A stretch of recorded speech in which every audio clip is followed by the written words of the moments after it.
Crossroads, Hagerstown. Story 5. The Shelter on Jonathan Street. The first thing Maria Alvarez learned about running a shelter was this: you could never really close the door. Not in your mind, not in your heart, not even when you locked it at night and pulled the metal bar into place and listened to the click that was supposed to mean safe. Because even with the door closed, the street stayed on the other side of it, breathing, waiting, calling names. The shelter sat on Jonathan Street, in a building that used to be a small church before the congregation shrank and the neighborhood changed. The stained glass windows were still there, but now the colors fell across bunk beds instead of pews. The old pulpit had become a check-in desk. The basement fellowship hall was a storage room, stacked with donated winter coats and canned goods and paper towels, the kind of inventory you only notice when you're out of it. Maria unlocked the front door at 6 a.m. every morning, not because she loved early mornings, because the cold didn't care if people were tired, because the street didn't care if people were sober, because when you ran the only place on Jonathan Street where someone could get a hot shower without paying, you opened when the world wanted to close. The first person in line was always Elijah. Elijah Eli Strickland, 56, Vietnam vet, hands that shook like the war was still happening inside them. He stood by the door with his hood up and his backpack strapped tight. Maria opened the door and nodded at him. "Morning, Eli," she said. Eli nodded back. "Morning, Miss Maria," he said softly. He walked in with the same quiet dignity every day, like he was trying to prove that homelessness didn't mean invisible. Behind him came the others. Tasha, 27, 2 kids with her sometimes, cheeks hollow and eyes sharp. Mr. Henson, older, smelling like cigarettes in winter. A young man named Devin, who never spoke, always watched. They moved into the shelter like a tide. Maria had learned to read. She checked names on her clipboard. She handed out towels. She pointed toward the showers. The routine was the only thing that kept chaos from swallowing the place. Maria moved through it all with practiced calm. But her calm was not ease. It was armor, because she knew what lived underneath the surface of every good morning. Fear, shame, need, and the thing that kept most of them alive, stubborn hope they pretended not to have. By mid-morning, the shelter was humming. A kettle boiled. Volunteers set out cereal and fruit. Someone in the back was doing laundry. Maria stood behind the desk, checking emails on the old computer that barely worked. Her inbox was full of the usual: donation requests, volunteer schedules, a reminder about the upcoming city council meeting, public comments, and one email with a subject line that made her stomach tighten. Notice of sale. 214 Jonathan Street. Maria clicked it. Her eyes scanned the message, each word hitting like a brick. The building's owner, an investment group based out of Rockville, had sold the property. The new owner planned redevelopment. The shelter's lease would not be renewed. Maria stared at the screen. Her breath went shallow. This building wasn't just a building. This was warmth in winter. This was safety for people nobody wanted to see. This was the last place some of them came before the street swallowed them whole. Maria closed her eyes. She pressed her fingers to her forehead. Then she opened her eyes again and stared at the email like she could will it into being untrue. A volunteer's voice pulled her back. "Maria?" the woman asked gently. Maria looked up. It was Anne, a retired teacher who came twice a week to help with breakfast and paperwork.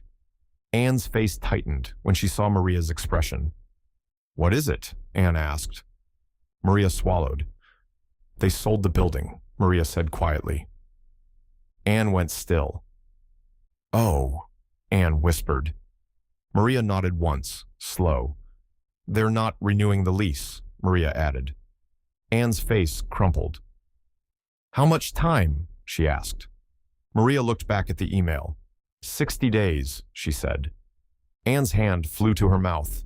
Maria didn't cry. She didn't have time for crying. She had people who would be sleeping outside if she didn't solve this. She stood up. "Okay," she said, more to herself than anyone. "Okay." Anne stared at her. "What are you going to do?" Anne asked. Maria's jaw tightened. "What I always do," Maria said. "Keep the door open as long as I can." That afternoon, a man walked in who didn't belong to the routine. Maria noticed him immediately. He stood in the doorway with a plastic bag in his hand, shoulders tense, eyes scanning like he expected someone to attack him at any second. He looked clean enough to not be homeless, but tired enough to not be safe. He looked like a man trying to restart his life in a town that didn't allow restarts. Maria stepped forward. "Can I help you?" she asked. The man hesitated. His voice came out low. "I'm looking for someone," he said. Maria's eyes sharpened. "Who?" she asked. He swallowed. "Eli," he said. "Elijah Strickland." Maria glanced behind her at the dining area. Eli sat at a table, eating cereal slowly like it was precious. "Why?" Maria asked. The man shifted. "Because I owe him," he said. Maria studied the man's face. His eyes were tired, but not empty. He wasn't high. He wasn't manic. He looked sober. But sober didn't always mean safe. Maria kept her voice calm. "What's your name?" she asked. The man hesitated. "Reggie," he said. "Reggie Cole." Maria felt something shift. She'd heard that name before, not from the shelter residents, but from the town. People talked about Reggie Cole like he was a cautionary tale, like he was a ghost of the heroin highway. Maria's expression didn't change. "Eli's here," she said, "but you don't get to bring trouble into this building." Reggie nodded quickly. "I'm not," he said. "I swear." Maria held his gaze for a long moment. Then she nodded toward the tables. "Go sit," she said. "I'll watch." Reggie walked toward Eli slowly, like he wasn't sure he had permission to exist. Eli looked up when Reggie approached. For a second, Eli's eyes widened, then his face tightened. "You," Eli said, voice flat. Reggie swallowed hard. "Yeah," he said. "Me." Eli stared at him like he was weighing memory against reality. "What you doing here?" Eli asked. Reggie's voice shook slightly. "I got out," he said. I'm trying to do right." Eli snorted softly. "Do right," Eli repeated, bitter. Reggie nodded. Eli leaned back, eyes hard. "You owe me money?" Eli asked. Reggie shook his head. "I owe you more than money," Reggie said quietly. "I owe you my life." Eli's jaw tightened. Maria watched from the desk, pretending to shuffle papers while listening with every nerve. Eli stared at Reggie. "You remember that night?" Eli asked. Reggie nodded slowly. "I remember," he whispered. Eli's voice got lower. "You was bleeding," Eli said. "You was gonna die, and you ain't even know it. You was too high to know it." Reggie's eyes dropped. "I know," Reggie said. Eli's hands shook more. "You don't come here for forgiveness," Eli said sharply. "You don't get to walk into God's old house and think it fixes you." Reggie flinched. "I'm not asking that," he said. Eli's eyes narrowed. "Then what you asking?" Eli demanded. Reggie swallowed hard. "I'm asking for a chance to make it right," he said. "If you got any work, anything." Eli stared at him, breathing heavy.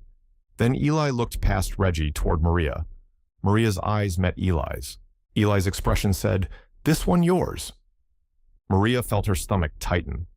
Reggie turned, following Eli's gaze, and looked at Maria. His eyes held something Maria didn't see often in men like him. Fear, not fear of death.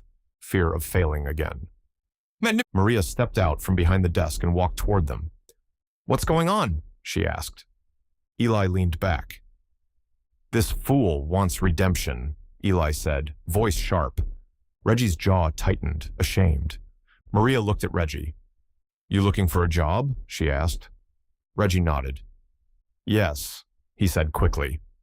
Maria's mind flashed to the email. 60 days, the building being sold, the shelter threatened. She needed help, but she needed safe help. "You got parole?" she asked. Reggie nodded. "Yeah." "Drug test?" she asked. Reggie nodded again. "I'm clean." Maria watched his face. Then she nodded slowly. "We can use labor," she said.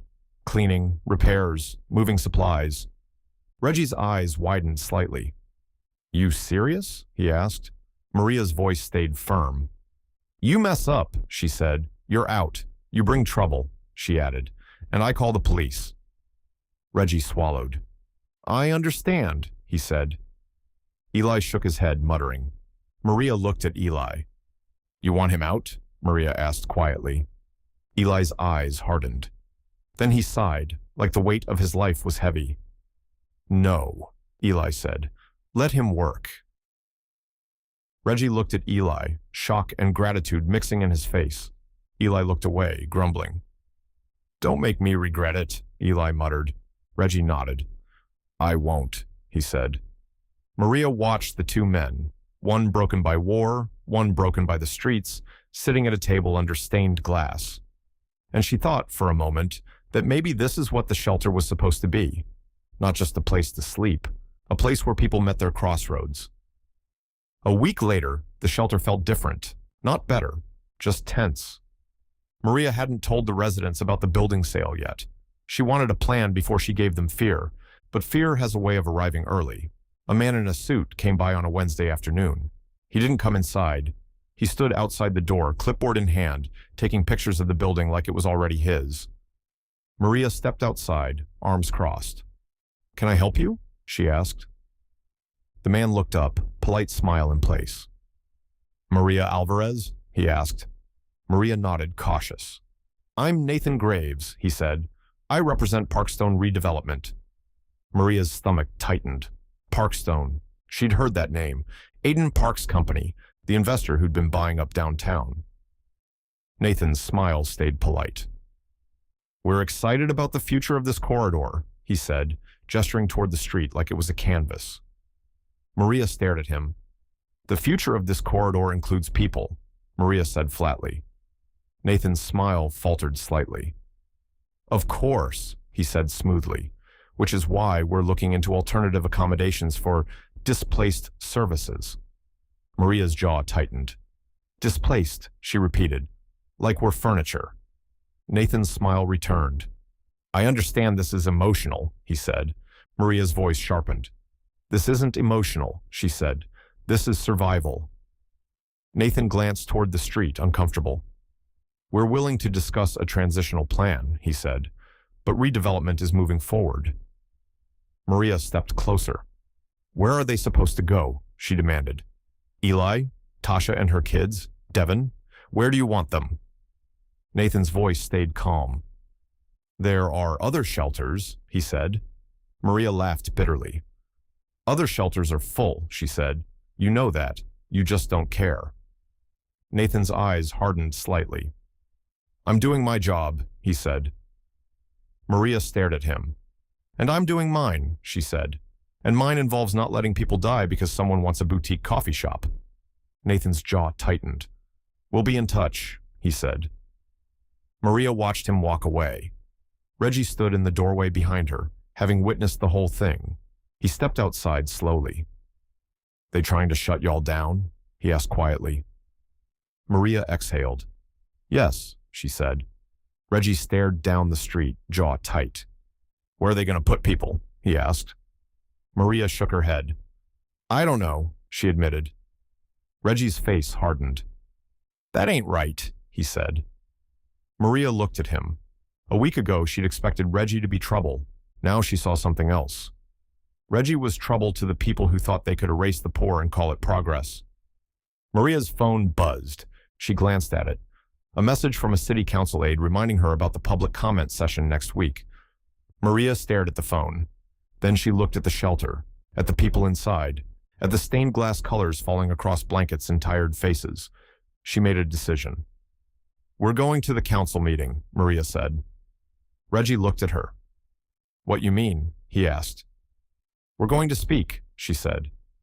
Loud. Reggie's eyes widened. Maria's voice grew firmer. They want silence, she said. They want us to disappear quietly. We're not doing that. Reggie nodded slowly. Okay, he said. I'll go. Maria studied him. You sure? She asked. Reggie's jaw tightened. I owe this town something, he said. Maybe this is part of it. Maria nodded once. Then she turned back toward the shelter. Let's get ready, she said. The council meeting was packed. The room smelled like old carpet, paper, and tension. People sat in rows like they were waiting for a verdict. At the front, council members sat behind a long desk, microphones in front of them. Elaine Whitaker sat in the center, posture perfect, expression composed. Maria stepped into the room with a group behind her. Eli, wearing his old coat and his tired dignity. Tasha, holding her child's hand. Anne, the volunteer. Devin, silent, eyes sharp. And Reggie Cole, standing slightly behind them, like he didn't want to be seen, but needed to be present. Whispers moved through the room when people noticed Reggie. Maria felt the ripple. Elaine Whitaker's eyes flicked toward the group. Maria met her gaze. Elaine's face didn't change. But Maria saw something behind her eyes. Recognition, calculation, silence. Public comments began. People spoke about traffic, property values, safety. Then Maria's name was called. Maria walked to the microphone. She adjusted it. Her hands trembled slightly, but her voice didn't. "My name is Maria Alvarez," she said, "and I run the shelter on Jonathan Street." Murmurs. Maria continued. "We received notice that our building has been sold and our lease will not be renewed," she said clearly. More murmurs. Maria leaned in. "That shelter houses human beings," she said. "Not problems, not statistics, human beings." She gestured behind her. "Eli is a veteran," she said. "Tasha is a mother. Devin is—" She paused, searching for a word that wouldn't expose him. "Devin is someone trying to survive." The room shifted. Some people looked uncomfortable. Maria pressed on. "If that shelter closes," Maria said, voice tightening, "these people will be on the street." She paused, letting the words land. "And when they are on the street, the problems you claim to care about, addiction, theft, violence, will not disappear," she said. "They will increase, because desperation grows in the dark." Maria looked directly at the council. "At least be honest," she said. "If you want a prettier downtown, say that. But don't pretend this is about community while you throw people away." The room was silent. Maria saw Elaine Whitaker's face tighten slightly. Then Maria finished. "I'm asking," she said, "for a moratorium on displacement without relocation funding, and I'm asking for the city to help us secure a new building." Maria stepped back from the mic. The room buzzed. Then, unexpectedly, Eli stepped forward. He approached the mic slowly, hands shaking. "My name, Elijah Strickland," Eli said, voice gravelly. "I fought for this country." The room quieted again. Eli stared at the council, eyes tired but fierce. "And now I can't even fight for a bed?" he asked. His voice cracked slightly. "I ain't asking for charity," Eli said. "I'm asking for decency." Eli stepped away. Tasha spoke next, then Anne, then Devin, who surprised everyone by speaking one sentence. "If you close that shelter," Devin said quietly, "some of us won't make it." Then Reggie stepped forward. Maria's breath caught. Reggie walked to the mic like it weighed 1,000 pounds. He looked out at the room. He saw the whispers, the judgments. He saw Elaine Whitaker watching him carefully. Reggie's voice came out low and steady. "My name is Reggie Cole," he said. A ripple moved through the room. Reggie didn't flinch. "I came home from jail 3 months ago," he said, "and I'm trying to do right." Silence. Reggie leaned into the mic. "And I know what happens when people don't have nowhere to go," he said. "I know what happens when the only place you can sleep is outside, when the only place you feel seen is on a corner, when the only people who give you anything are the ones poisoning you." Reggie's jaw tightened. "You want to clean up downtown?" he asked. "Then don't sweep people away like trash." He stared at the council. "Give them a chance," he said simply. Then he stepped away. The room held a long silence. Then murmurs returned, some angry, some supportive. Elaine Whitaker leaned toward her mic. Her voice was composed. "We appreciate your comments," she said. Maria felt her stomach tighten. That phrase meant nothing. It was the political version of a closed door. But then Elaine added something unexpected. Elaine's eyes flicked toward Maria's group. "We will discuss emergency relocation assistance," Elaine said carefully, "and we will request a meeting with the shelter leadership." Maria's heart pounded.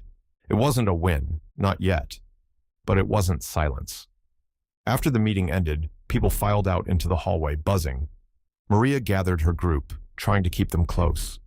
As they moved toward the exit, Maria felt someone step beside her, Elaine Whitaker. Elaine's perfume was expensive, subtle. Her voice was low. "Maria Alvarez," Elaine said. Maria met her gaze. "Councilwoman," Maria replied. Elaine's eyes flicked briefly toward Reggie. "I recognize him," Elaine said quietly. Maria's jaw tightened. "Yes," Maria said. "He's working with us." Elaine studied her. "He's trying?" Elaine asked, and something in her tone sounded less like judgment and more like hope she didn't want to admit. Maria nodded. "Some people do," Maria said, "if you let them." Elaine exhaled softly, then said something Maria didn't expect.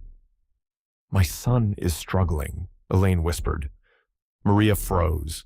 Elaine's eyes held a private pain for a second. Then the politician returned. "Call my office," Elaine said. "Tomorrow. We'll talk." And Elaine walked away. Maria stood there, stunned, as the hallway swallowed Elaine back into her world. Maria looked at Reggie. He was staring at the floor, jaw tight, like speaking in public had cost him something. Maria touched his arm lightly. "You did good," she said. Reggie's voice was low. "Don't mean nothing if it don't change nothing," he said. Maria looked back at the room, then at the people beside her.